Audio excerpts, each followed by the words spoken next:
accept, where them hands, where them holes, where them throws, you know what I'm saying? No matter how you feel about whether or not Daniel Penny should be acquitted for the murder of Jordan Neely, I think there's one thing, if you have been anywhere near martial arts, that you ought to know, or you can agree on, whichever side you fall on. And that is that Daniel Penny held the choke for too long. If you've ever studied anything like jiu-jitsu or judo, you know that you do not need to hold a choke for anywhere near that long to make someone tap out, to make someone pass out, to restrain someone. You do not have to choke them for that long. If you need to hold someone down for longer than a minute, you know that you do not use a choke to do that. You do that with pins. Now, any of the uninitiated who don't know what those are, I'm not going to go through the trouble of explaining what a pin is and showing you all this other stuff for free. You can go look that up on the internet, or better yet, you should just enroll in a class. If you think it's just impossible to hold someone down for a long time, or until they stop being a threat, or to neutralize someone who is being a threat or being violent on the ground without killing them, even if they are directly attacking you, you are mistaken. And if you don't think I know what I'm talking about, you don't know about my training background, which you can Google. And not only that, I can tell you I have done it in several instances. I actually use a Tai Chi technique, kneeling down, that someone showed me. That I used to just run into him on the subway. He found out I was a martial artist. We used to talk on and on about Tai Chi, and he showed me some Tai Chi stuff. I use the Tai Chi technique to restrain someone. If you want to know exactly what I did, pay me. You're not getting it for free. I have enough stuff on here for free. You're not getting that for free. You just can choose not to believe it if you just can't believe it.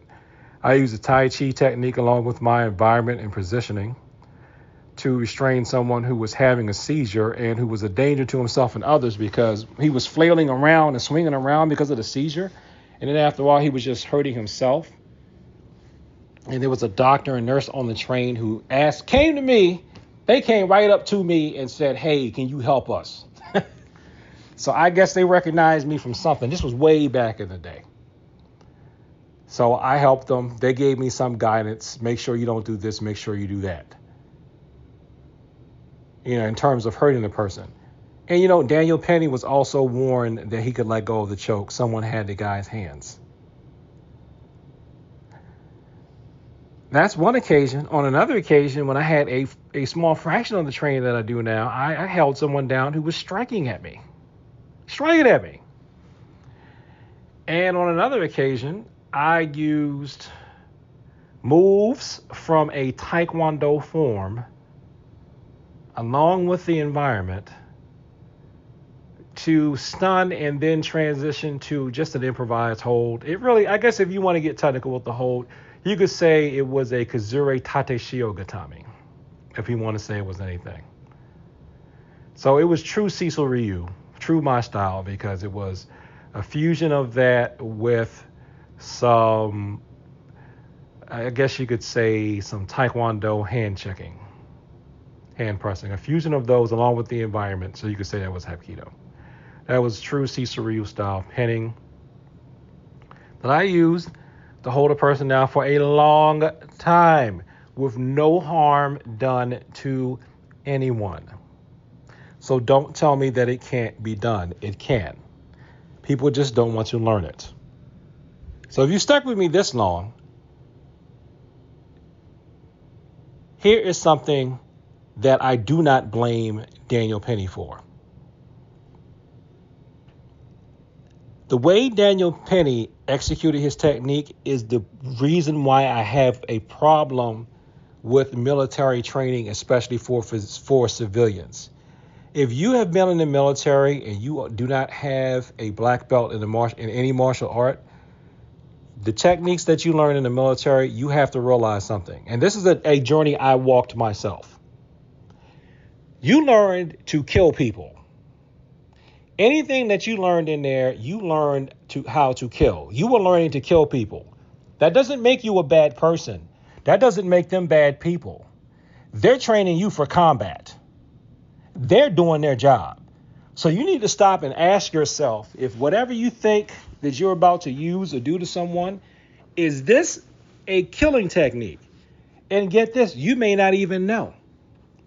And that was a problem. Somebody had suggested this to me. I think it was one of the drill instructors, if I'm not mistaken. I was telling him, because it was in my profile, he's like, you like the martial arts so much. Well, when you get out of here, go back to that. You're going to need to go back to that. You'll see why. And why was because, yeah, I had the martial arts stuff that I knew up to that point. I wasn't at a Shodan. But a lot of stuff I learned from them was killing. It was kill stuff. When someone grabbed me for the first time and I had to do a shoulder throw, and I did it the way I learned it in the military, I could have killed the guy. Fortunately, he grabbed me. He caught me by surprise, so I went into the military instinct, but he knew how to fall. He had really good falling technique. So he corrected himself and fell the right way. Then he told me, and the instructor told me, that you were doing a combat throw. You need to turn your shoulder so that the person lands on an angle. And then when I finally had made my way back to formal judo lessons as an adult, I could see why you use that angle that you use for a lot of judo throws, why you do a lot of stuff at the 45 degree. It's super effective. Kano's throws are super effective. Jigoro Kano's throws are super effective. And that's why, even though I could now, but I don't, if I just say when I'm teaching this Hapkido, you're getting Kano's throws. You're not getting the truly Hapkido-y throws. A lot of those throws that are really Hapkido, I thought I was making up, or I would let people throw me in because they said they wanted to try them. And I'm looking at them, and they were just coming to me as someone else told me, you'll learn the throws. I thought he was being super mystical. You'll learn the throws as you learn more. They will come to you. And they did, and they do. And then when I finally got the manual and started looking, I'm just like, oh, well, that's actually a throw. Oh, that's actually a throw. Oh, that's actually a throw. Oh, that's actually a throw. But you're going to get Kano's throws because I'm not going to let you throw each other by the neck. I can't even get people to do wrist throws without hurting themselves or hurting someone else. So, no. So you have to do some sort of cooperation if you want to practice the more advanced Hapkido throws, which that manual that I did a review of on here says is for people who are 4th degree and up anyway. But like out of a community center, you're getting Kano's throws. Because you can practice those full contact. You can you can do that all you want, and you might not kill anybody. You might injure them, but you probably won't kill them. Yet you will stun them. That's why I keep going on these asides. For my style, I like the fact that it's based on ITF Taekwondo and Judo. I didn't plan that. That happened. God could not have given me a better combination. Those two as the basis, with Hapkido and Western boxing, Kyushu, and everything else in the world that you want to think of, sprinkle on top. That gives you some of the best ranges of movement that you can do with a normal person's athletic ability. You can increase your athleticism, but you don't have to be able to rotate your body vertically 360 degrees to go through the system and be super effective. It's great. But yeah, you're going to get Kano's throws. And if you would use Kano's throws and Kano's pins like you do in contest, it's only very minor modifications you need for a quote-unquote real fight. And you can hold someone down if you know Kano's throws and pins. If you have to restrain someone, you know how to hold someone down without killing them. That's right. When I first tried to do a choke in judo, had to stop, be corrected by the instructor to put an arm in there. Put an arm in there. Don't just choke at their neck, having their arm against their neck when you apply the choke so you can not injure them. Of course, what was I going back on? I was going back on still, and this was I'm talking this is years, over a decade after I've been out of the military. Years. I wasn't even in the military full time. I was a reservist. It doesn't matter. Get rid of that. Get rid of those kill techniques. Getting rid of those kill techniques. And that's why the problem I have with military training for civilians is that I don't think civilians should be taught military applications. Some instructors might be teaching you military applications. They're not teaching you civilian applications. Is your instructor doing that? I don't know. I'm not with your instructor. But it can be on you the onus can be on you if you're listening to this to ask yourself, is this for killing or is this for slamming, stunning, or even knocking someone out? And see, the people like the stuff, and I'm not even saying this like to style bash, because this isn't even about style bashing. If I want to bash the people who don't take the time to think and who won't let themselves be corrected. So this isn't even really on the instructors. Like I said, this isn't really on the military instructors. This isn't even necessarily on martial arts instructors who teach a paramilitary thing. If you grown and you're an adult, you need to ask yourself, is what you're doing for combat, for killing, or is it for self-defense?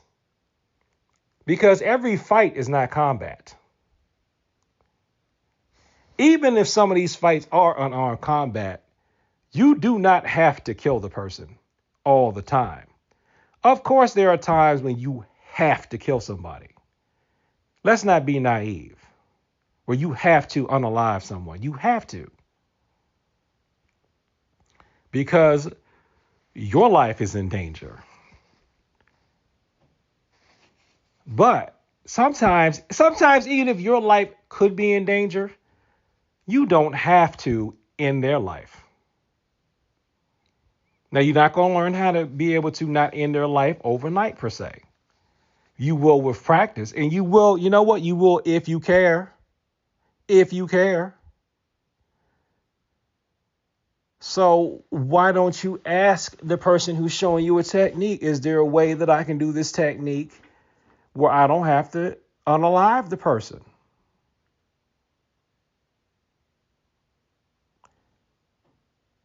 And there are ways where you could do that, especially if you're talking about any type of grappling. I can understand how that could be difficult with striking, because that with what most people know, you may be going against how much force do I use. And if you want to use cue, show, and knockout points, that takes some skill and sophistication to hit those points while they're in motion. Okay, if you want to use some of those knockout points, even though cue, show has some rub and touch points, it doesn't have to. You don't always just hit someone and it's, oh my God, it's cue, show, jitsu because I hit them in a certain way and they fell. No, you can apply cue, show, jitsu to anything.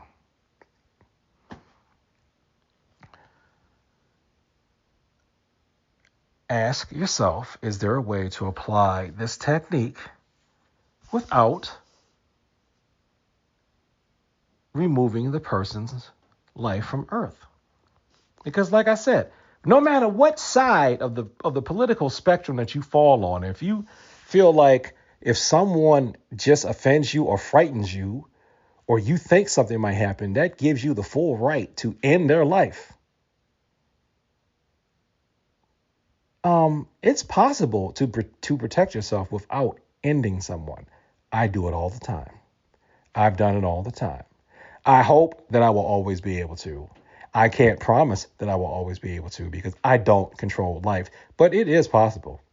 And I can tell you in that Daniel Penny situation, especially since he had help from other people, on top of that, it wasn't just him by himself. He was still in his prime. It was possible for him to de-escalate that situation without killing Jordan Neely. I stand by that. And if you don't agree with me, then you just don't agree with me. But if you don't agree with me, you need to go listen to some Brazilian Jiu-Jitsu conversations about that particular show and that issue and hear what some of those guys have to say, since you don't want to believe me. And that's all I have to say about that.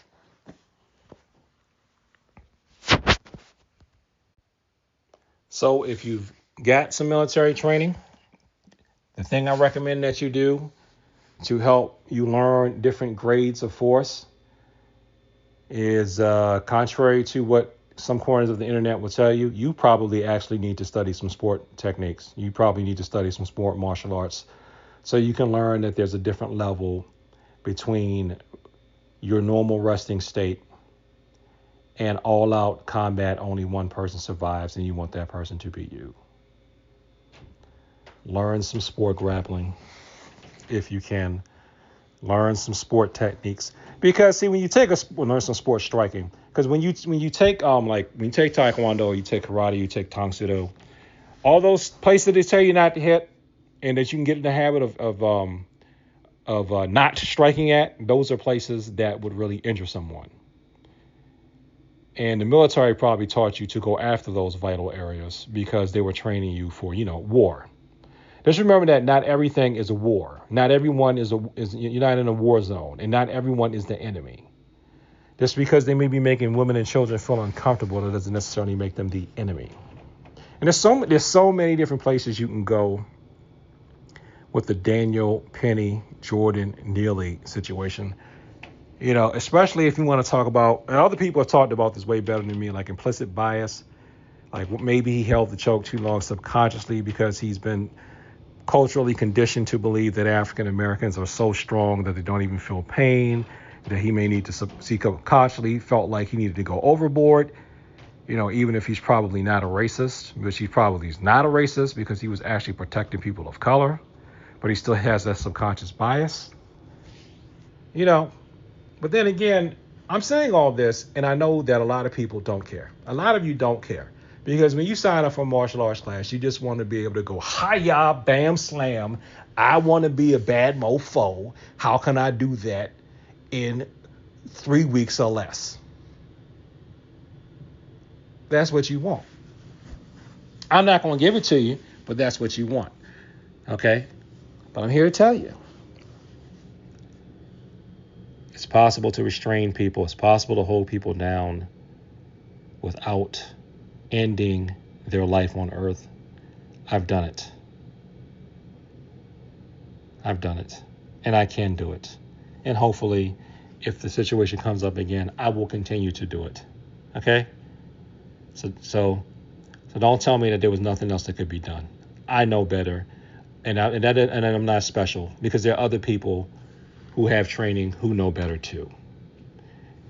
There's just people online and people in this world who just don't want to listen to it. Because now, apparently in this society, if someone is doing something that you don't care for, you deserve to end their lives. Let's take around the time in this video, we have that pew-pewing of the healthcare executive, the assassination of the healthcare executive.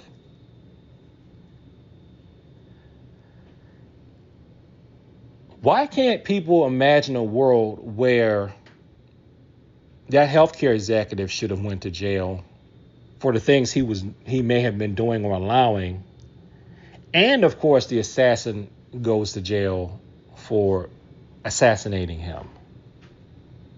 Why can't people understand or live in a frame of mind where, if we're talking about Daniel Penny and Jordan Neely, Daniel Penny gets some time for manslaughter, and Jordan Neely should have been in jail when he punched the old woman in the face, assuming that that's true. Why wasn't he in jail for that? See, when you do that, when you think that way, when you think, if someone is going to assassinate someone because they don't like their executive policies, yes, that person should be locked up. Also, however, if someone is doing enabling executive policies and sanctioning executive policies where thousands, if not millions of people also lose their lives, then yes, that person is also a criminal. Why can't you see that two people involved in some kind of conflict like that could be criminals and yet still not want anyone to lose their lives? Why is that so hard for people to grasp? I guess that just makes me insane or something. Maybe it makes me not the martial arts instructor for you. And you don't have to agree with my politics in order to train with me either. You have to act like you got some sense. You got to behave, while you're in class. But this is just food for thought. This is food for applications of force, too. Things that I can't necessarily go on in the class. So you train with me, you can learn how to hold people down without ending their life on earth. Okay? Believe it or not. And my condolences go out to all parties involved.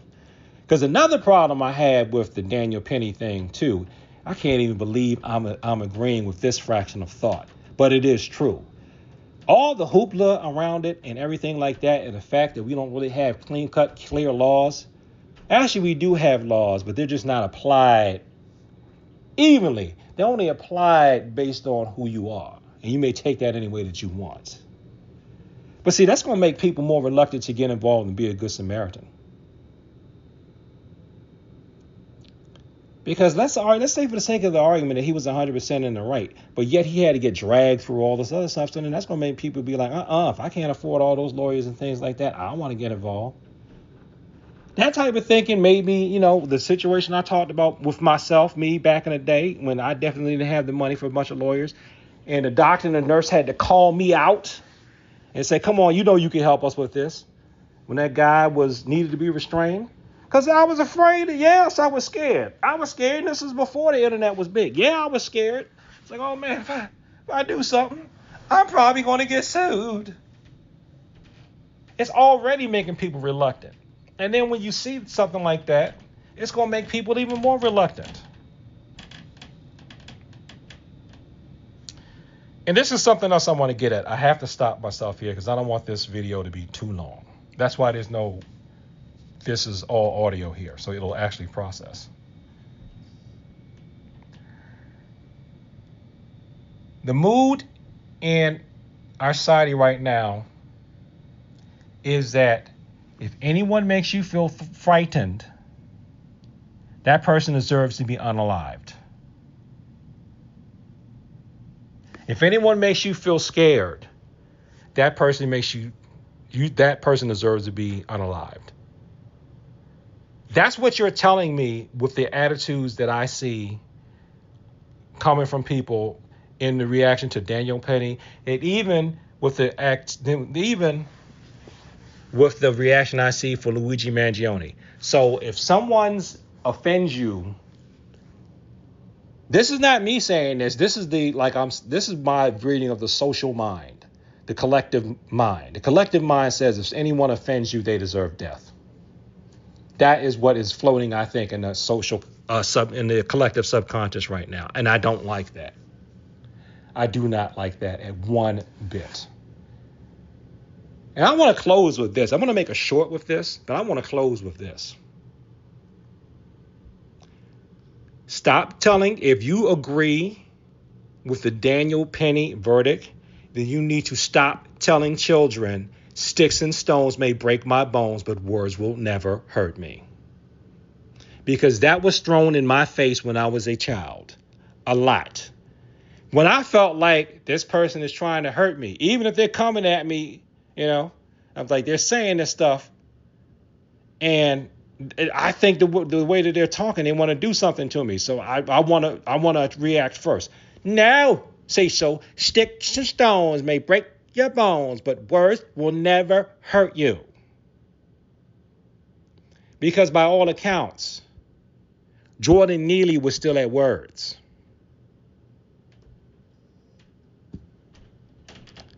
Thanks for watching this video. Like, comment, and subscribe. Please share this with people. Like talk about the martial arts and peace. And as always, thank you for your time. And if you really made it this far, I really mean this. I do appreciate it. And I wish you, and I actually wish Daniel Penny nothing but peace. And I will say, if Daniel Penny ever listens to this, bro, get yourself in some, you need to get into some martial arts classes so they can learn how to calm you down from combat mode. It may have been somebody else who instilled that mental programming in you, but you're in charge of your biological hardware. So you're going to have to do the maintenance. Peace.